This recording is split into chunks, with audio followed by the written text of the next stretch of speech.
Depois de abandonar a faculdade de medicina e cursar teologia em Cambridge, Darwin consegue um emprego como naturalista a bordo do Beagle, o navio de pesquisas britânico. Aí parte numa expedição de 3 anos ao redor do mundo. Em fevereiro de 1832, o Beagle chega a Salvador, na Bahia. Na floresta brasileira, Darwin inicia seus primeiros estudos sobre a vida animal. Aos poucos, seu amor pela ciência cresce. Para ele, observar e se relacionar com a natureza torna-se um grande prazer.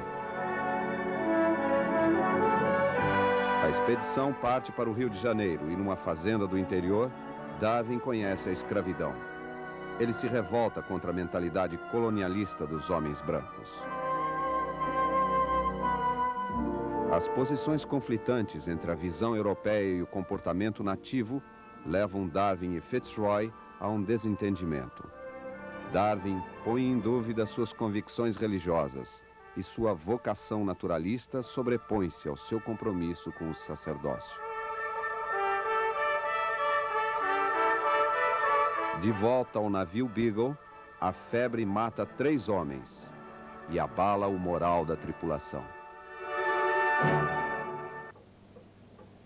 It is impossible to reflect on the changed state of the American continent without the deepest astonishment. Formerly, it must have swarmed with great monsters. Now we find mere pygmies compared with their antecedent races.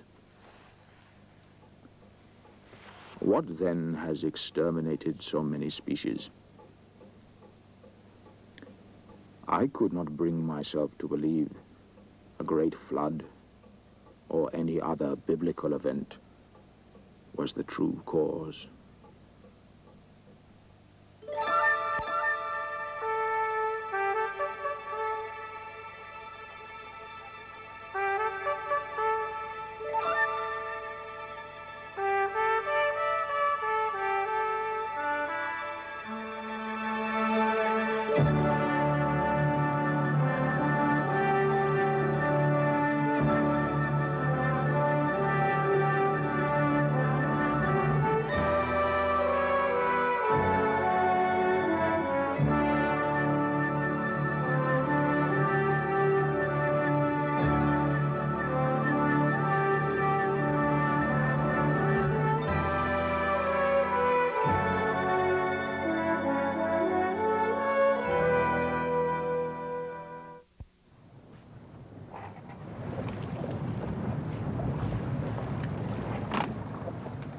Among the ship's crew, I was fast becoming known as the shore-going fellow, since I never missed an opportunity of leaving the Beagle.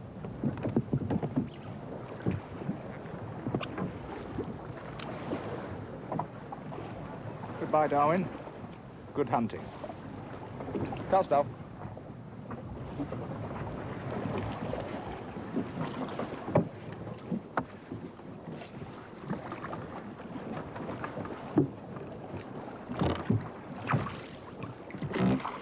For me, it was not the sea, but the land, with all its secrets waiting to be unlocked, which held me in wonder and fascination.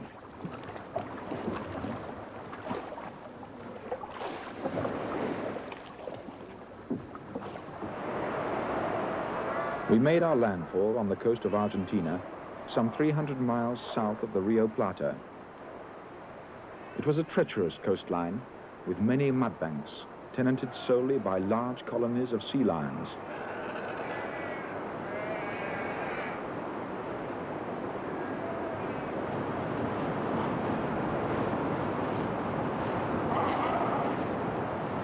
In many ways, it was fortunate indeed that I was not a fully trained naturalist or geologist. My mind was not yet enclosed within the confines of a single discipline, but was free to wonder and speculate on many things.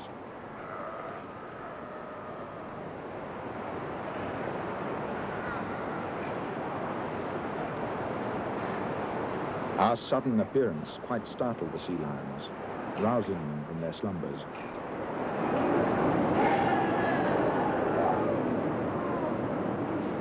The sea lions appeared to us to be of a loving disposition, lying huddled together like so many pigs. But even pigs would have been ashamed of the dirt and the foul, all-pervading smell. The females were markedly more elegant and smaller than the bulls, whose time was almost solely devoted to keeping strangers from approaching their female companions. As we moved through the colony, the bull sea lions pursued their territorial disputes, though the lines marking such boundaries were not discernible to our eyes.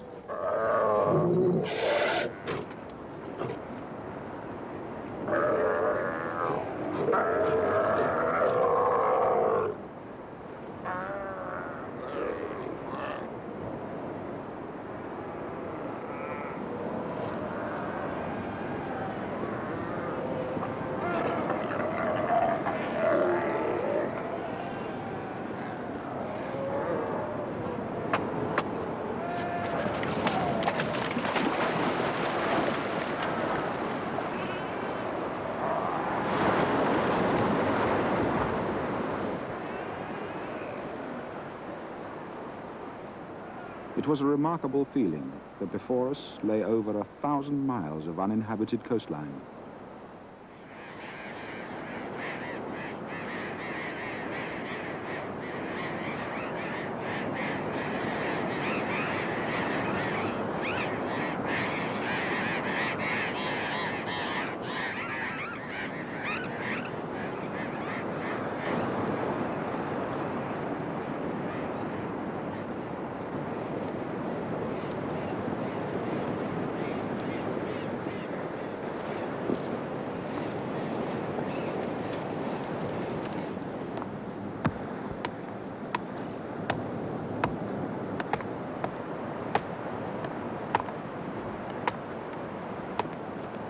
Covington.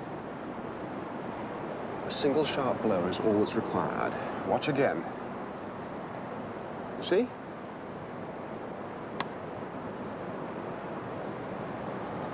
Whatever you say, sir. My way we get more pieces. My way, we get useful pieces. Each one of these layers is a story to tell if you can read it. And each rock in the layers can tell you the date the story took place.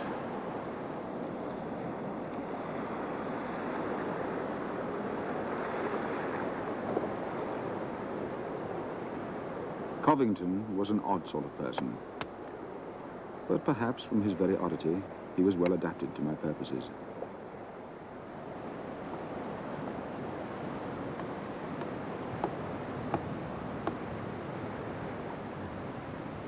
At this time in my life, distinguished men of science were held by me in such awe that it never occurred to me that I might one day become one of their number. I saw my tasks simply in terms of recording and collecting, and I never entertained the hope that something I might find would prove to be a unique discovery.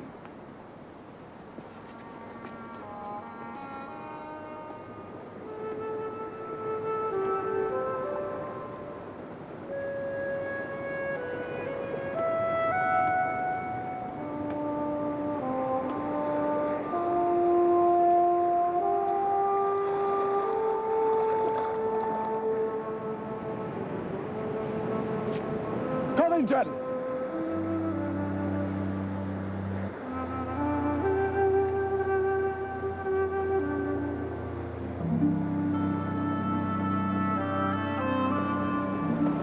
There, start digging carefully.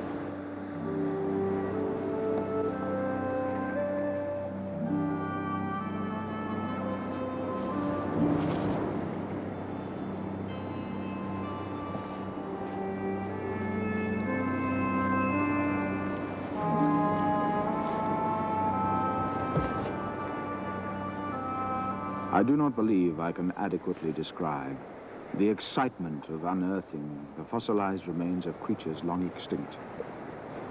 It's huge.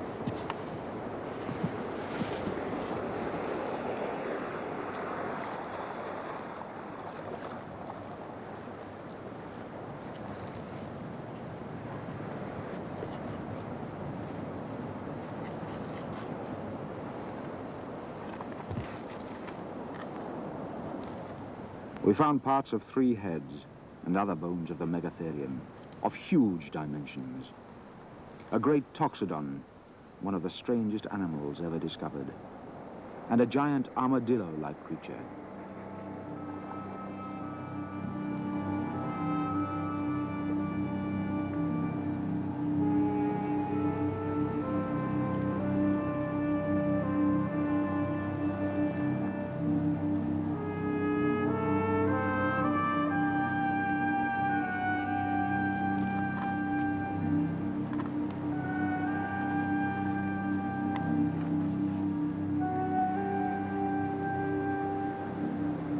It was a most remarkable circumstance that so many different species should be found together, and all within the space of about 200 yards. It's like a knacker's yard. It's the oldest knacker's yard in history, if it is. How old are they? They're fossilized. Thousands of years. I never saw anything so huge. Nor I, Covington. Nor I.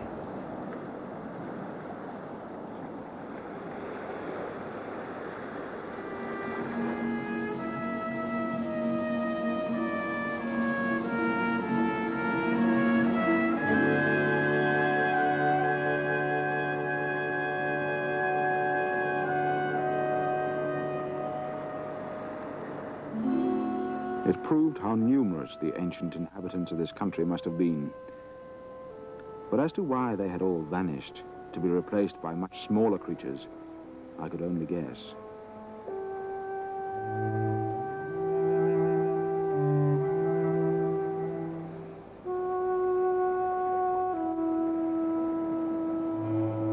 In my imagination, I tried to conjure up the spectacle of these creatures, roaming over the Patagonian wilderness. With their great tails firmly planted on the ground, they could freely exert the full force of their powerful arms and claws. Only the most strongly rooted trees could have resisted such force.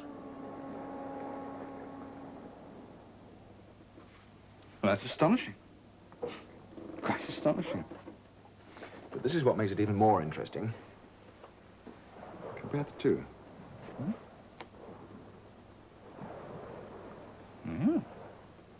Very similar. How long has this been extinct? Thousands. Many thousands of years, perhaps. My dear Darwin, you speak with such abandon of thousands of years. If I'm not mistaken, the creation itself was only... 4004 BC, according to Archbishop Usher. I know. So? Well, there are many people who don't accept his calculations.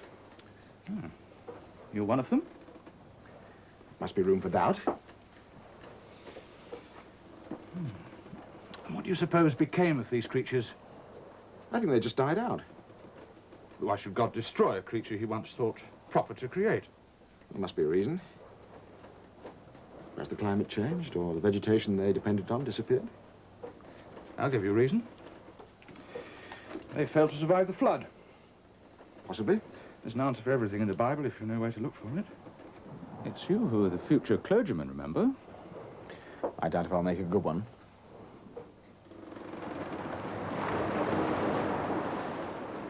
As Christmas approached, the Beagle headed south towards Cape Horn. The sea looked ominous, like a dreary, waving plain, and I was overcome once more by the misery of seasickness. There was much worse to come.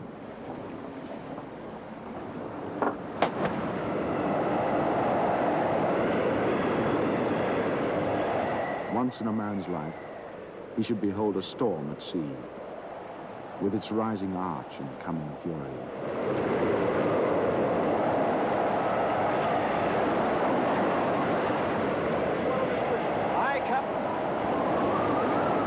Lesser gales than this had dismasted and foundered many a good ship trying to make the passage of the Horn.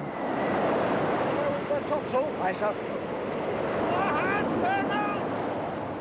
If she had not been an excellent seaboat, and our tackle in good condition, we should have been in desperate straits.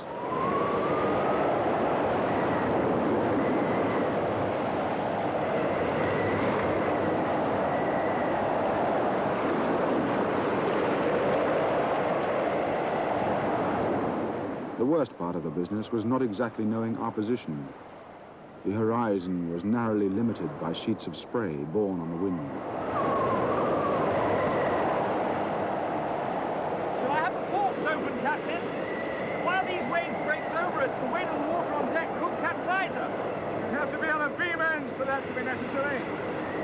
It's no business to find herself in such a position. My Captain.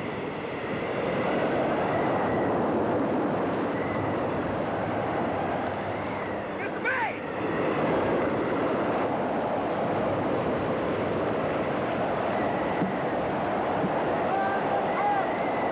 Trembling at every shock, the poor little Beagle tried in vain for 24 days to get westward by the outside coast. The men were worn out with fatigue, and at last the captain gave up the attempt and turned north behind false Cape Horn.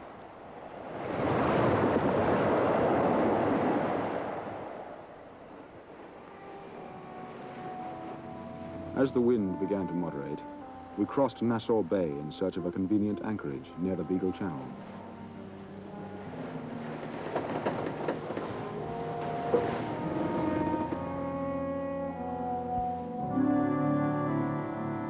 The constancy of Fitzroy's seamanship under those appalling circumstances had been unfailing. His skill as captain of that little man-of-war was beyond all question, and there were none on board who doubted it. He considered it the worst gale he was ever in.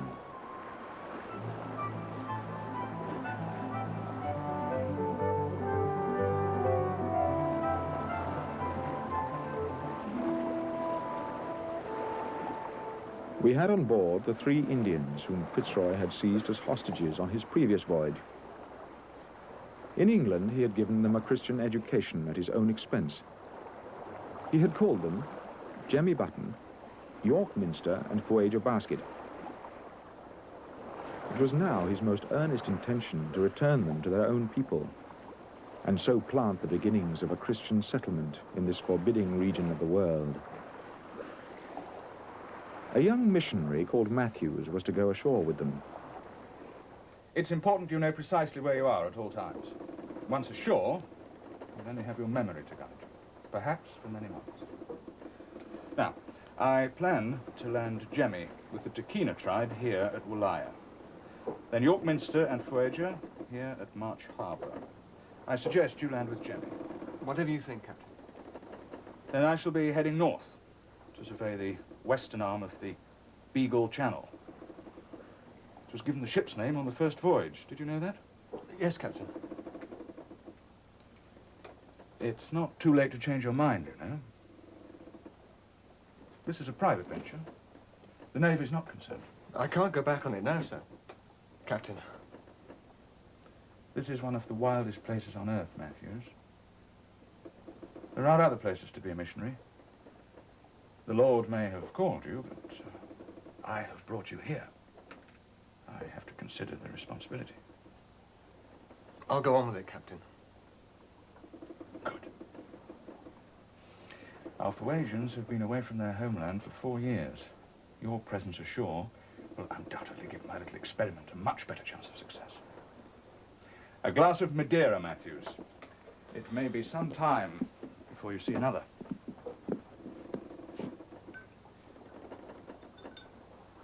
We are all descendants of Adam and Eve, are we not? Why, certainly we are, Captain. You see, I have a theory that the further that man has strayed from the Garden of Eden, the further he has descended from a state of grace. We're a long way from the Garden of Eden down here. Indeed we are, Matthews. But just imagine, of all the people in the world, if these could be reclaimed for the Lord. What a mighty challenge.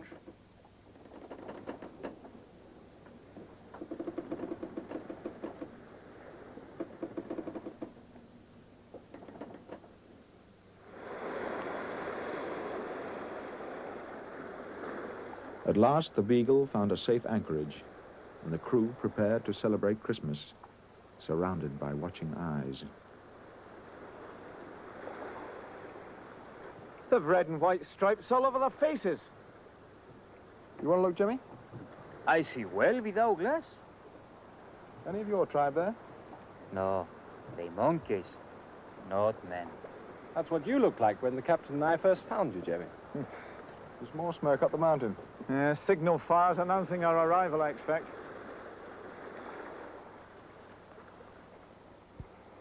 I doubt if you'd find a lower grade of man anywhere.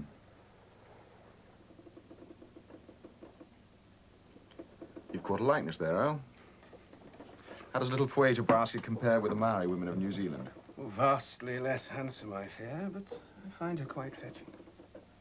So do the crew, but I think that could be explained by the amount of time we've been at sea.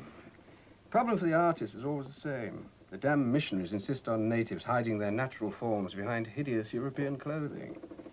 You don't have much faith in our Mr. Matthews, do you? He has his own faith to sustain him. He's hardly in need of mine. I meant in the task he set himself. In my experience, a savage receives no benefit from having the Gospels preached at him when his mind is not prepared to receive it. You would leave them in a state of barbarism. By all means, teach him how to build a house or make a nail. But spare him the mysteries of the holy redemption. Fitzroy would say that you can offer both at the same time. You know, Darwin, I once saw a missionary in New Zealand expounding on the torments of hell and how all men should walk in fear of damnation. The Maoris laughed out loud and said they would have nothing to do with a god who delighted in such cruelties. Then they demanded a blanket apiece for having taken the trouble to listen so patiently. What a region. Summer in December, it's still colder than an Edinburgh winter out there. Here, have some of this.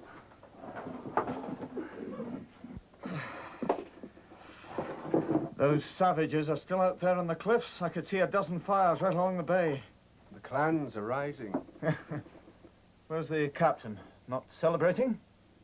He's in his cabin with Matthews, trying to raise his spirits. Ah, they'll need some raising. It'll take more than the love of the Almighty if that fella's to survive a winter down here. He'll need some more flesh in his flanks and red blood in his veins. At least they're unlikely to eat him. He wouldn't be worth the firewood. Maybe he'll surprise you all and become a saint or a martyr. They're making enough din up there, Sullivan. What's going on? Oh, it's the beautiful Voyager. She's the toast of the ship's crew. I think they're casting lots for her. One more rum and she'll happily accommodate them all.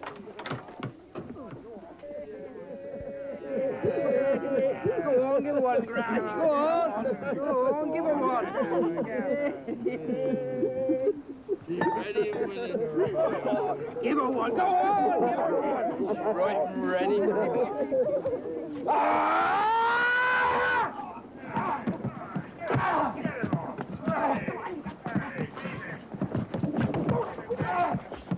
That's enough! He bad man. Very bad. He that too. You were interfering with her, Green. Meant no harm, sir. Just a bit of fun. No more than that. No more, sir. She got what she was coming. Get below. I'll deal with you tomorrow. Wager. Come on. Calm yourself. Calm yourself. It's all right. It's all right. As for the rest of you, one double issue of grog, and it's you that behaves like savages.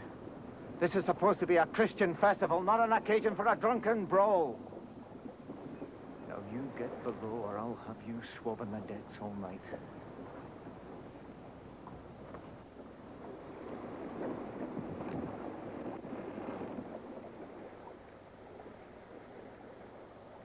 With little idea of what might be awaiting us, next morning we made our final preparations before going ashore.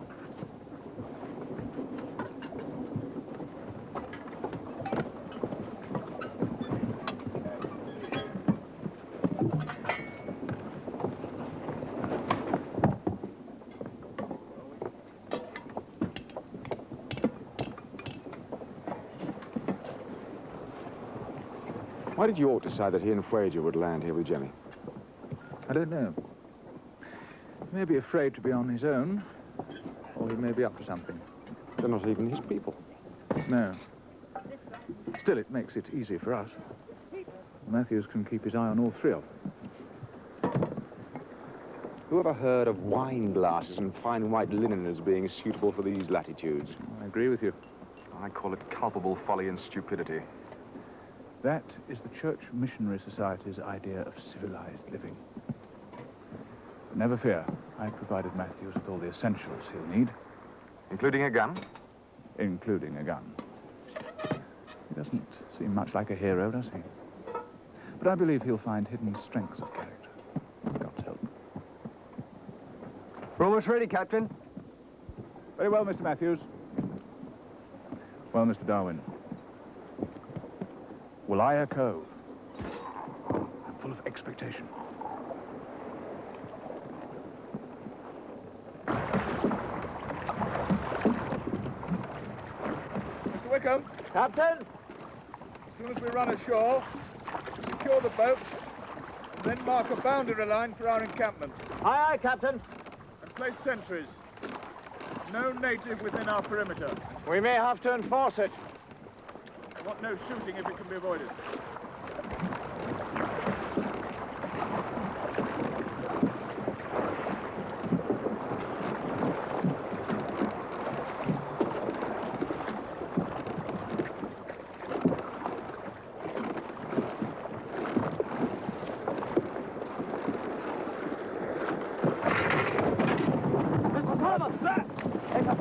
With spades and mark a boundary line from the edge of that stream down to the water's edge.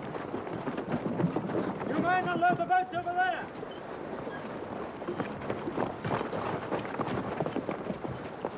Marines, line up behind the line. And put a guard on these boats.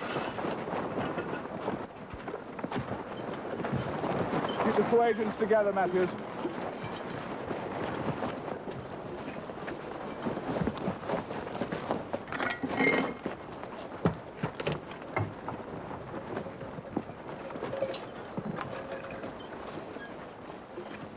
Marines, stand firm.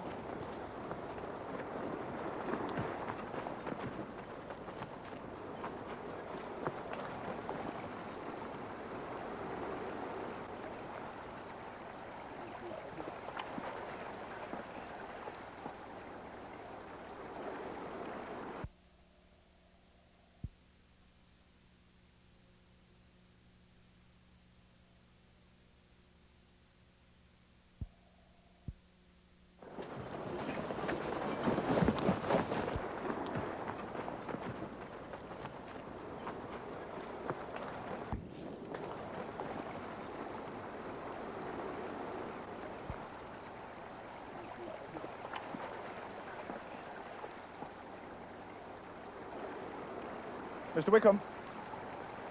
The gifts. Aye, sir.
All right, men, back across the stream.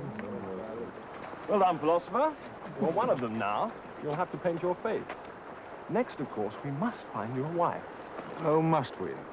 Oh, Anata! Oh, Anata! He's my brother. And the others, Jimmy? Sister, mother.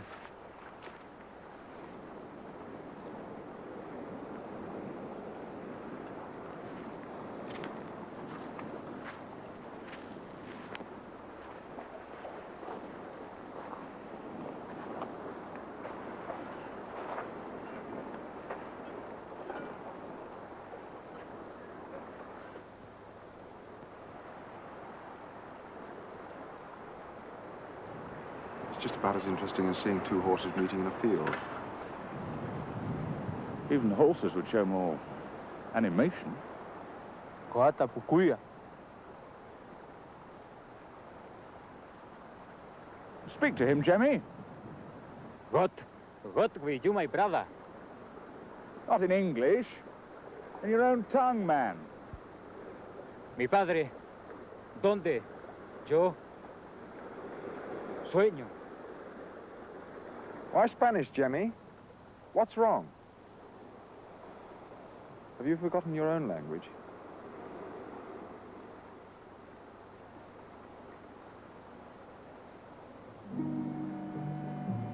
I would not have believed how great was the distance between savage and civilized man.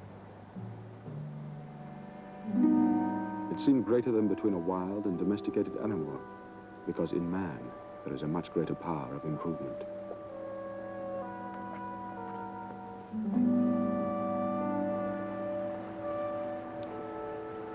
Poor Jemmy. He's forgotten his own tongue. His English is very poor and his Spanish still worse. I doubt that any person exists with such a small stock of language. He makes himself understood well enough. Without language, how can you have civilization? He's simply between languages, that's all. They remind me of wounded animals that we've tamed and nursed back to health. Yes, perhaps we have. What's wrong with that? Nothing. But with animals, once they grow used to captivity, you can't return them to the wild again. They lose the instinct for survival. We're not dealing with animals, my dear Darwin. There is a fundamental difference. Is there not, Matthews? Animals have no souls, Mr. Darwin. It's not much good having a soul if you've forgotten how to hunt. God will provide. Indeed he will. Jemmy was telling me there's a tribe near here that eat their older women during the hard winters. Seemingly they choke them first by holding them over the smoke of the fire. You don't suppose our Mr. Button was trying to scare you? Anyway, if it's a choice between women or dogs, they still prefer to eat the women. Because dog, he catch otter. Old woman, she good for nothing.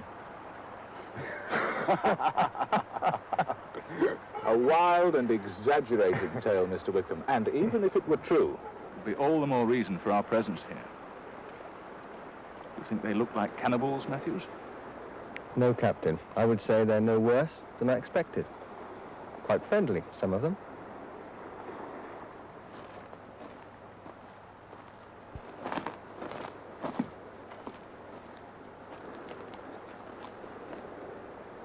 What's the matter, Sullivan? You look distinctly ill. What is it, man? I thought I knew this country, but these savages this. How with it then? Over there, across the stream, along the beach, I saw this child. She was carrying a kind of basket full of seagull's eggs. Suddenly she tripped and fell and dropped the basket. And when her father saw it with the eggs all broken, he flew into a rage. And then, I could hardly believe it, he grabbed her by the legs and dashed her head against the rocks again and again. When he heard my shouts, he just left her there and ran off. He just left her there to die.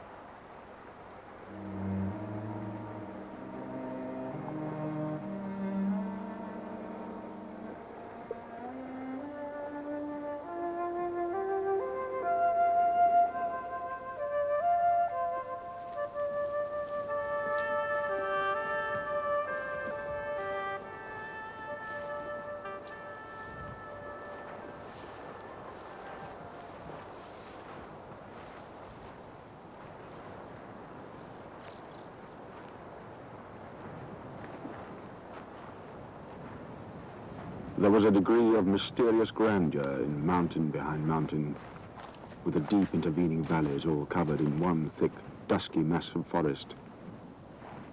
The atmosphere likewise in this climate where gale succeeds gale seemed blacker than anywhere else. The entangled mass of forest reminded me of the tropics, yet there was a difference. In these solitudes, death instead of life seemed to be the predominant spirit. What change or catastrophe could have compelled a race of men to leave the fine regions of the north and settle there, in one of the most inhospitable regions within the limits of the globe?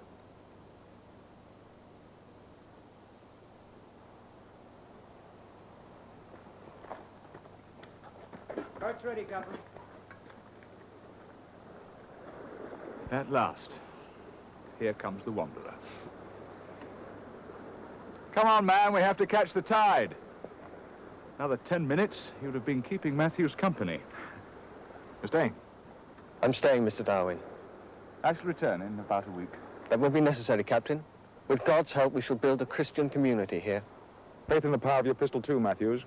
These natives respect neither property nor life. I protect him, Mr. Darwin. I protect him against bad people. What have you got in there? 4 rows of potatoes, 2 of carrots, turnips, peas, and over there, onions, lettuces, leeks, and cabbages. By next spring, you should be self-sufficient.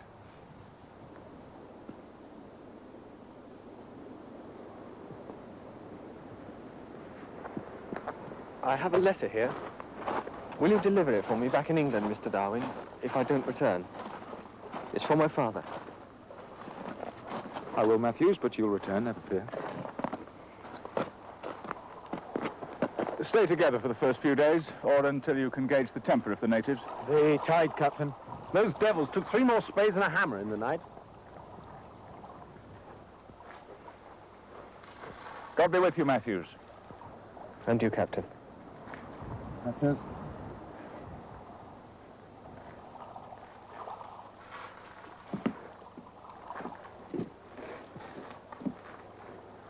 Boats away. Lay your sovereign, Matthews, for the stew pot before next Tuesday.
The inanimate works of nature, rock, ice, snow, wind and water, all warring against each other, yet combined against man, here seem to reign in absolute sovereignty. Almost every arm of the sea was terminated by tremendous and astonishing glaciers, which in these parts come right down to the water's edge, even in summer.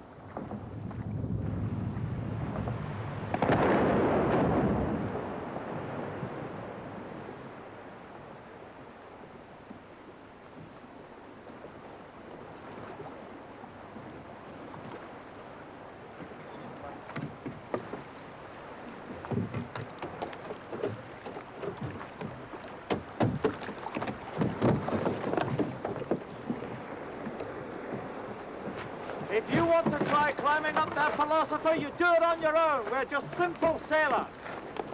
You know I'm going to climb the rigging when it's frozen. Remember our first voyage, Sullivan? The natives stole our boat. I'm not likely to forget it, sir. Didn't give much for our chances in these regions. The same thing happened again. Yes, I wouldn't fancy swimming back to the Beagle in these waters, eh? Be lucky to last 3 minutes.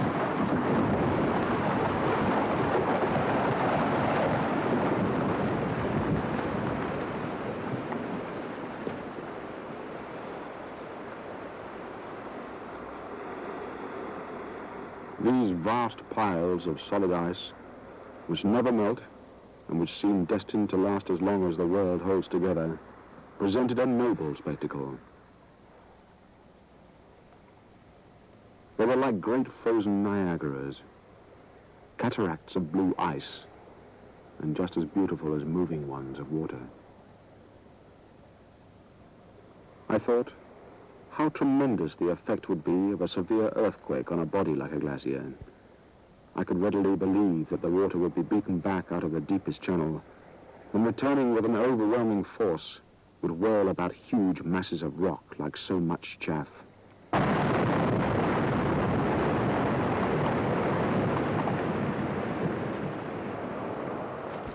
Captain, that ice might collapse at any moment. Darwin! Come back here! I've no desire to hold another memorial service in Tierra del Fuego. No, sir.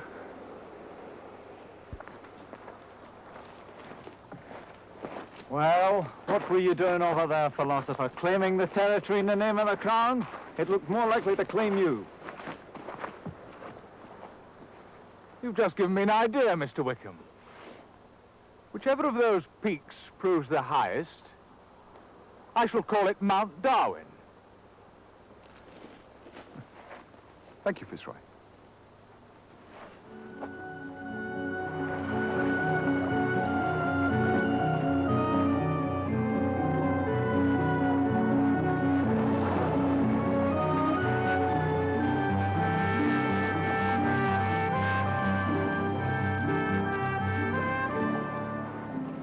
All of us were anxious to be out of those waters before the onset of winter. But before heading north, Fitzroy was determined to keep his promise to Matthews with a final visit to Walaya Cove.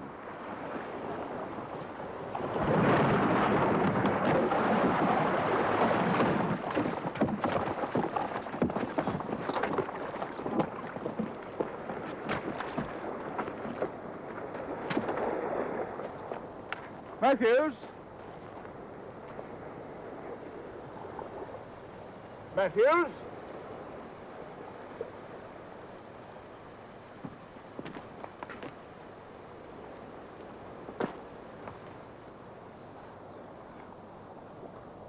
Couldn't have lasted much longer. What did they do to you? They robbed me of practically everything. When I wouldn't give them what they wanted, they came at me with stones. Jemmy and York? Did nothing to help you?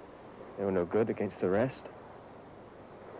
The others wanted to pluck every hair off my body. I had to keep them away with presents. Another few days, they'd have skinned me. My brother, he robbed me. Who you call that? Man robbing brother.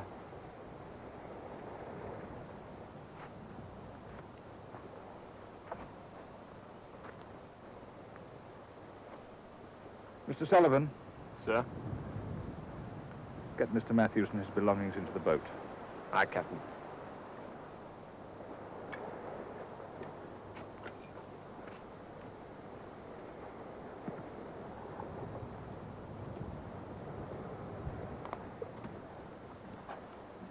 Do you want to stay, Jemmy?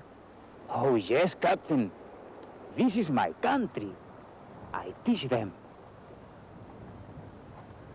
And the others? Young Mister, all right. Him strong. Him with fire. I shall return next summer. No later. You see, Jemmy teach them good Christian manners.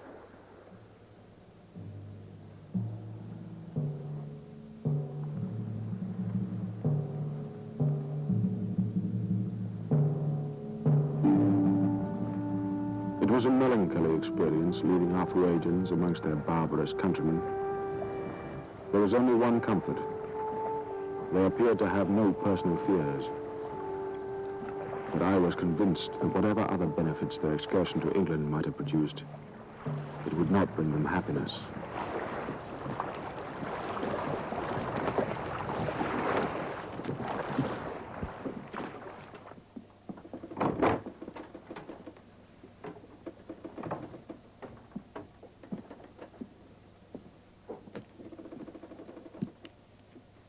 I suppose it will be taken amiss if I say that I rejoice to have Matthews back amongst us once again. I think it will, Mr. Rowell. The captain's already of the opinion that you set about undermining the venture from the start. I made no effort to change the course of events. I never even went ashore. I'm a simple artist. I record what I see. An artist, but not simple. Am I obliged to smother my opinions for the sake of the captain?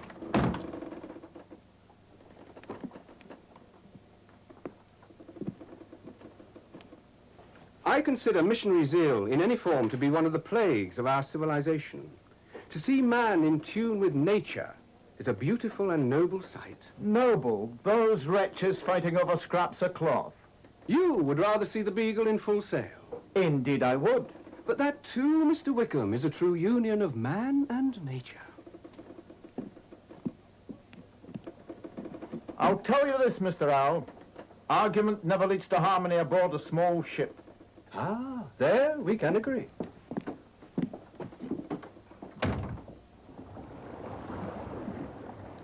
Once more, the Beagle retraced her steps and headed back into the Atlantic. Fitzroy was not yet satisfied with our charting off the coast of Argentina. It began to look as if it could be 5 long years before I would see my family again.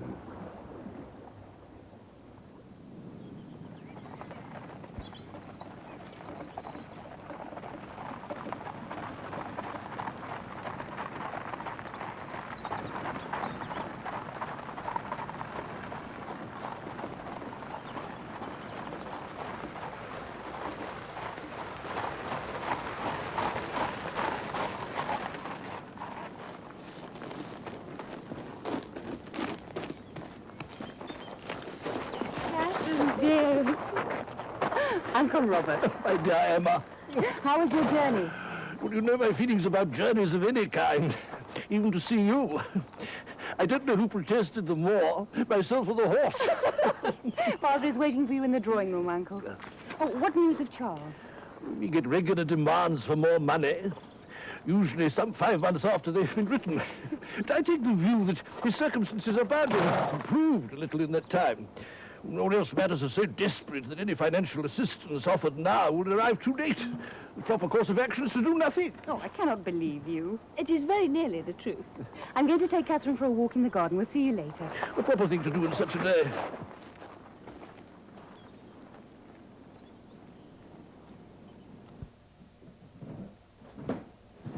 It's not the money, is it? I mean, it's not a fortune. No, of course.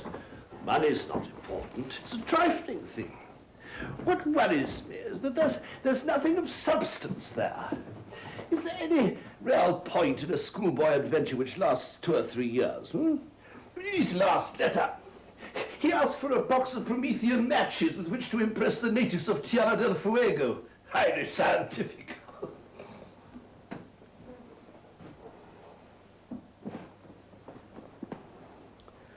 I saw Professor Henslow the other day.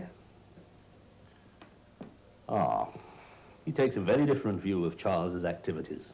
Henslow seems to have usurped the role of chief mentor to my son. I resent it. No, you don't.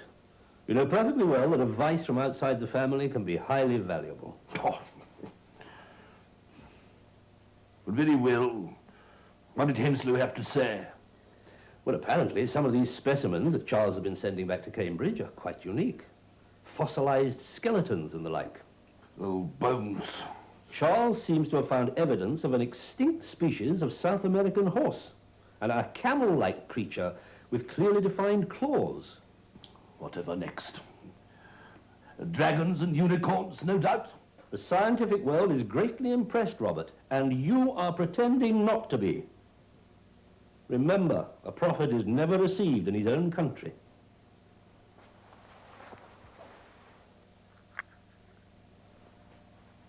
Does he write to you sometimes? Of course not. He's probably forgotten that I ever existed. Papa's heard once or twice. He sounded so full of enthusiasm. He's not missing any of us at all. All those men cooped up in that little ship, it's hard to imagine. With no one to wash their shirts or run errands for them. What will he do when he comes home? I suppose you'll have to settle down in a country parish somewhere. Unless he decides to become a sea captain instead of a parson. Somehow I can't imagine him ever settling down. He's not the same. You can tell from the way he writes. How do you mean? It's hard to explain. He's just as amusing and enthusiastic about everything. It's just that... What? I don't know.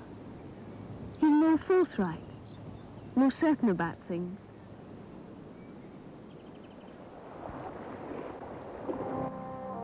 February 1834. We were bound once more for Tierra del Fuego. A full year since we first saw its coast. But none of us were prepared for such a complete and grievous change.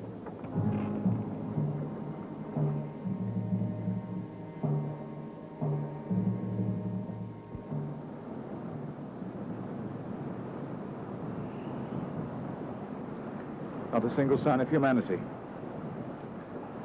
Nothing.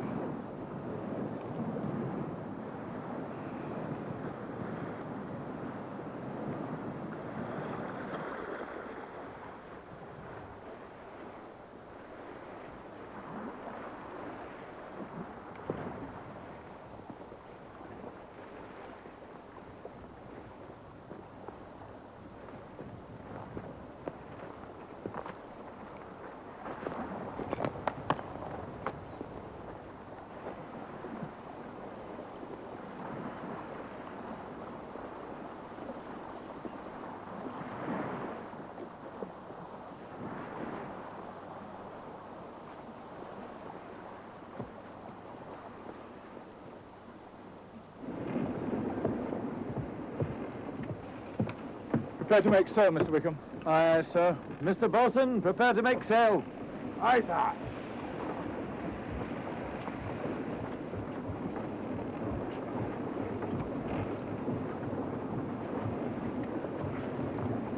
Captain, canoe off the port beam.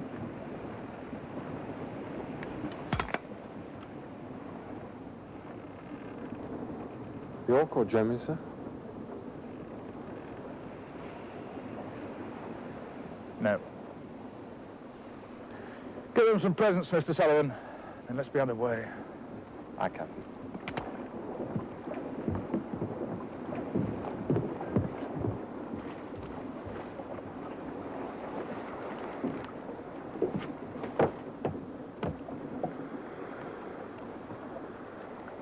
Fitzroy, look.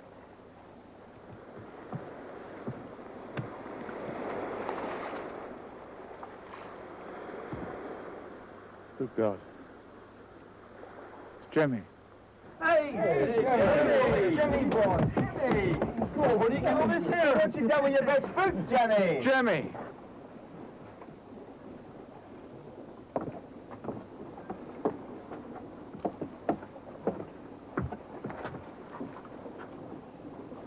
What is it, Jemmy? I shame Captain Fitzroy. May, your jacket.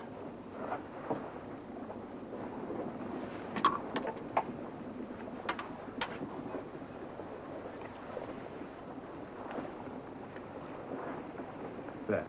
You're not naked now, Jimmy.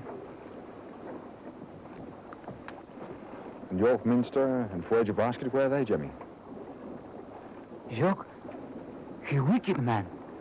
He is savage. He steal all my clothes. He steal everything. Girl to Freya. He take her back to his own country.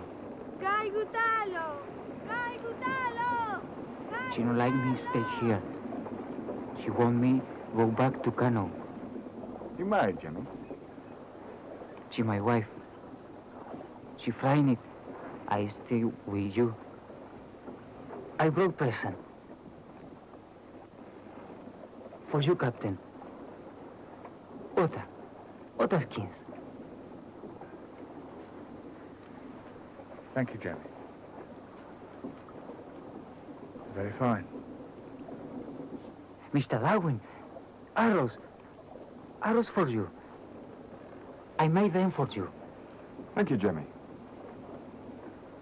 Captain, will you give this to my teacher in Walthamstow? I promise it to him. Your teacher in Walthamstow? Yes, of course, Jemmy. Jemmy? Jemmy, stay. Come back with us to England.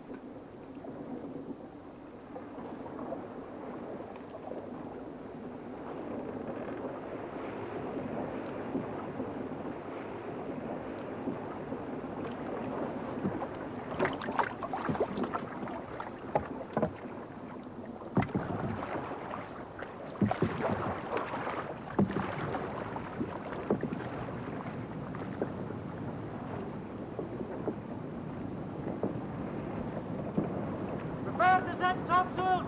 Fires up!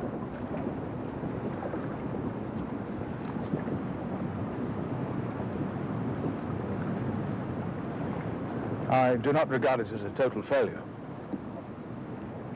It was on too small a scale.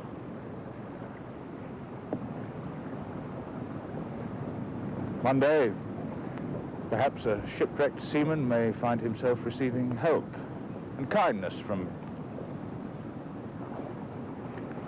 Jemmy's children.